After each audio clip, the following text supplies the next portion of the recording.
All right, greetings. Welcome. This is email expectations for your class.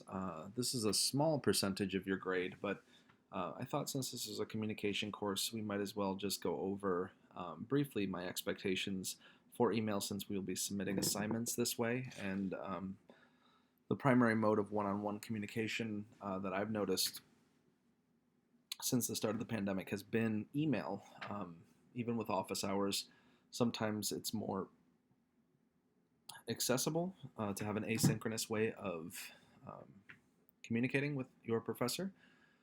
So these are email expectations. I have been teaching something similar in my business communication course since about 2015, probably. So I would like to just briefly go over some of the expectations I have for you. Um, and if you don't watch this video, I might have directed you back to watch this because I might have noticed a problem with the way that email has been sent. So don't take offense to it. I do view class as a way of growing, as a way of becoming a better communicator. So these are simply the expectations, and try your best to adhere to them and to really understand what a good email should entail. So briefly, the pros of email: it's asynchronous. It means that you can send it to me at 3 a.m. and I'll get it at 4 in the afternoon the next day.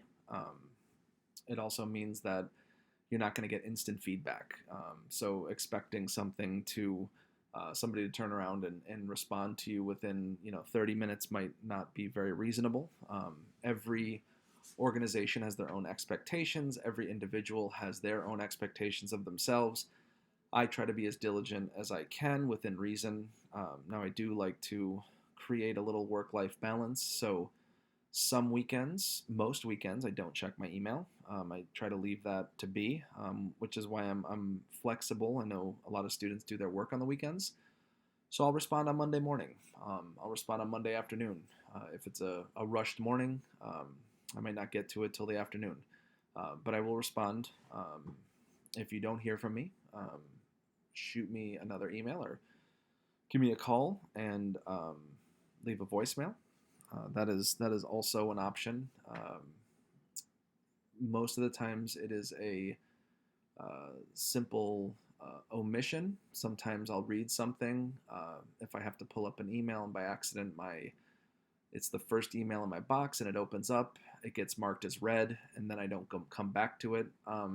So it's a fair assumption that um, sometimes people will miss your email. They're not purposely trying to snub you, but it is asynchronous. Email is affordable, so much more affordable than a forever stamp and sending a letter, um, which makes it fast. It's affordable because I can send out hundreds of emails. I sent out 40 or something holiday cards, and that was really expensive.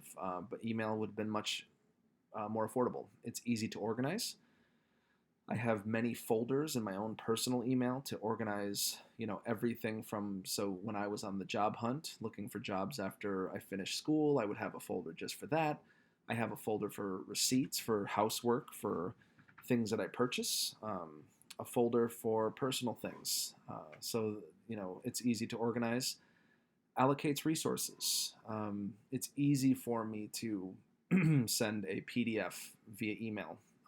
Much more difficult to get it printed out and send it across the country. Much faster to do it via email. And it increases the quality of collaborative work. If I have a question, I can just shoot an email and wait for a response instead of uh, doing the work, making the mistake, and waiting until we meet next time to find out if that was truly the mistake. Now, here are some of the issues with email. It lacks emotional intelligence.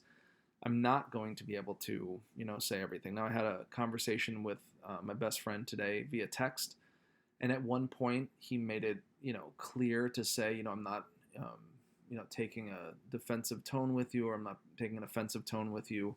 I'm just trying to, be clear and to clarify myself. Sometimes we misinterpret things, and that's the nature of something that is not as rich as face-to-face communication. And I'll go over what that means here in the next slide. It can be time consuming. If you're opening your phone every time you get an email, that, you know, 3 minutes it takes to open the email, download the attachment, read what's going on, process it, is taking away from, a task that maybe you've been working on for a half hour. Now you're off of it. Now you're going to come back. So instead of a solid 45 minutes of work, now you only really have a solid half hour of work because you were distracted by your email. So it can be time consuming and it can be overwhelming. It's overwhelming to open your email after a long weekend and see 30, 40 emails that you have to go through and respond. The idea is, not to let it become overwhelming. I try to make it a point where I address emails at the start of the day and then maybe, get caught up on them around lunchtime, something of that nature. But it can be overwhelming if you let it become overwhelming. Now, let's talk about email. When I say it lacks emotional intelligence, we'll move to media richness theory. Now, media richness theory says that richer mediums are more effective and leaner mediums are less effective. So the richest medium is a face-to-face communication. Sitting down with your mom and having a talk with her is more effective than, getting a telephone call from her or even getting a text message, right? So as you move down, it becomes less effective, right? So video conferencing, obviously I can't take into consideration some of the body language that's going on because I can't see, the entire situation. Telephone, I can't see your facial expressions. Two-way radio, I won't go into that. But written and addressed documents, email falls into this, letters fall into this. Those are the least rich forms of communication that most of us use. And then there's unaddressed documents, a flyer that you get in the mail, those circulars that get stuffed in your mailbox. Those are, not very effective ways of communication. So the most rich form of communication is face-to-face. Obviously, the reason I am addressing and I'm offering a little piece of your grade from these email expectations is because it is not as effective form of communication, and I want you to become more effective user of email. So hopefully one of the little things you'll take away from this course or your experience in a course with me is your ability to use email a little bit better. So let's type a bad email here. So, say I have a problem with, that was nice. Say I have a problem with, IT. Okay, so my computer's not working. So I'll email IT. Okay, maybe I'll copy the dean because I'm really mad that my computer's not working. Okay, so maybe I'm really mad, but I don't want to offend anybody, so my subject will be good day, fine sir. Okay.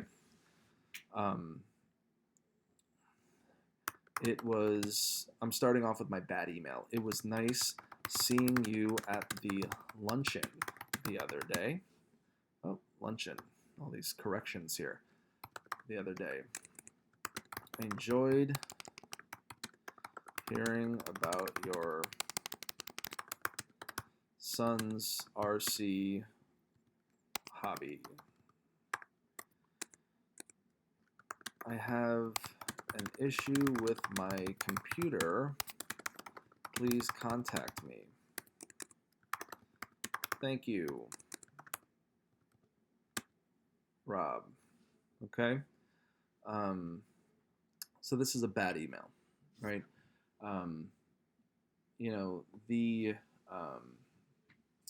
The idea here is you don't want extra people on the email. So let's edit this as we go. Let's edit this to make it a better email. So we don't want extra people on the email. Let's just address it to the people that need to see it. So that's it, just to that person. Okay. Next thing, you want that personal focus, but good day, fine sir doesn't help me organize my documents. It doesn't help me know what I'm about to read.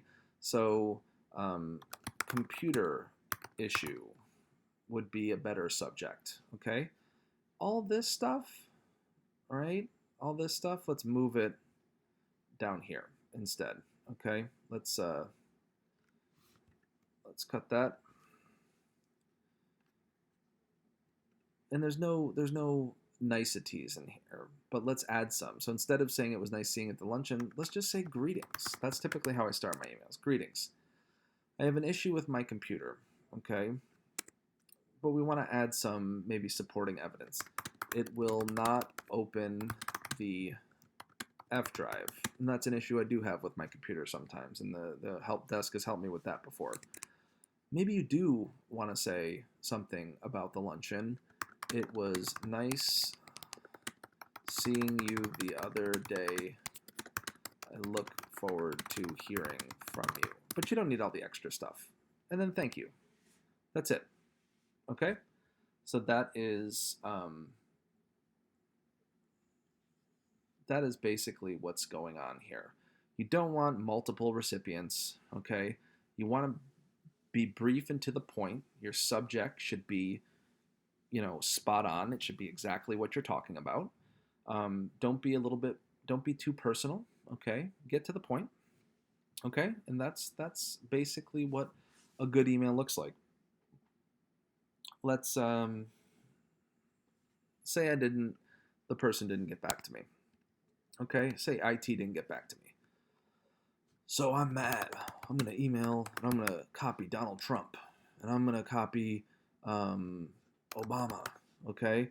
These are all the people that I'm going to put in my email, okay? I'm going to put Trump, Obama, I'm going to put, Anthony, I'm going to put Dr. Iacono, okay? There, we'll put the president of the school in there, okay? And they'll say, why haven't you helped me? 80 exclamation points. Where are you?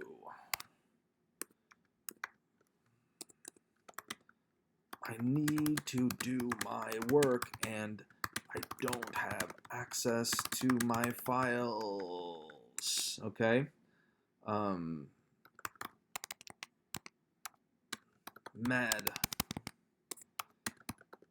Madman is my signature. From Mad Dad. Okay? So here's the problem. Avoid flaming. Okay? Flaming is this. Okay? Flaming is all caps here, right? Where are you? What is that referring to? Where are you? Maybe there's another way to handle IT stuff. Maybe there's a ticket that you have to fill out. Some organizations have a ticket. I think CCM has some type of ticket. I have not been very good about using them, but maybe you have to use a ticket. Maybe there's another way of communicating that IT prefers.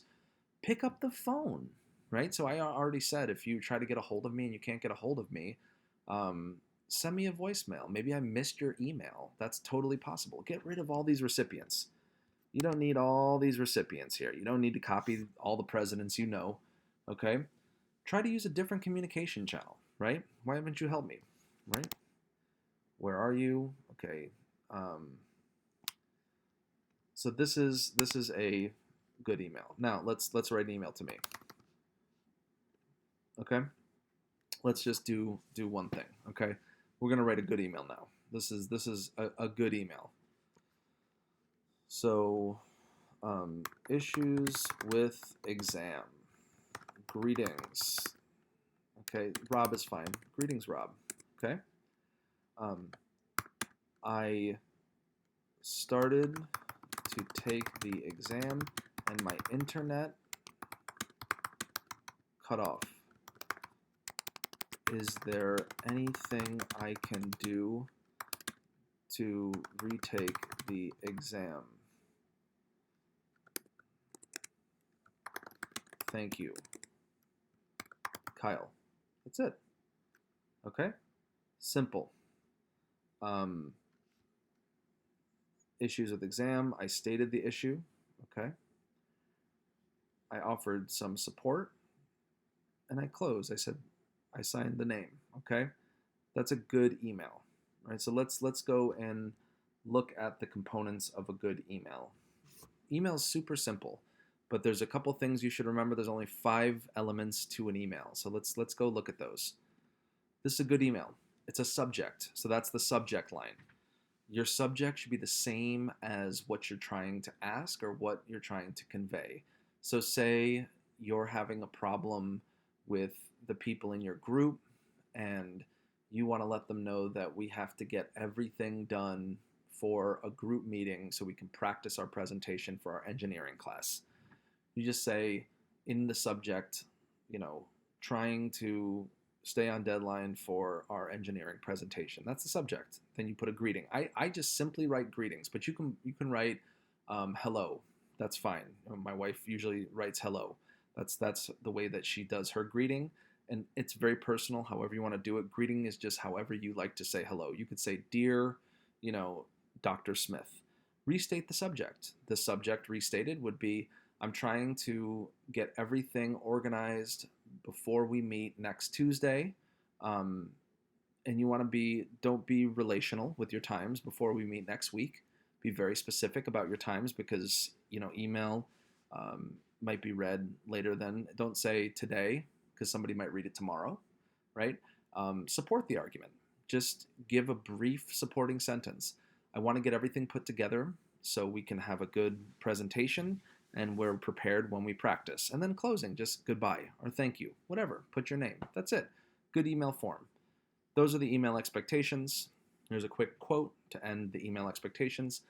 I see email as being used by and large exactly the way I envisioned. In particular, it's not strictly a work tool or strictly a personal thing. Everybody uses it in different ways, but they use it in a way they find works for them. And by following some of these rules, it will be easier for you to find a way to email that works for you. That's written by Ray Tomlinson, or it's a quote from Ray Tomlinson. He's the guy who invented email. And that's it. Thank you. Those are the email expectations.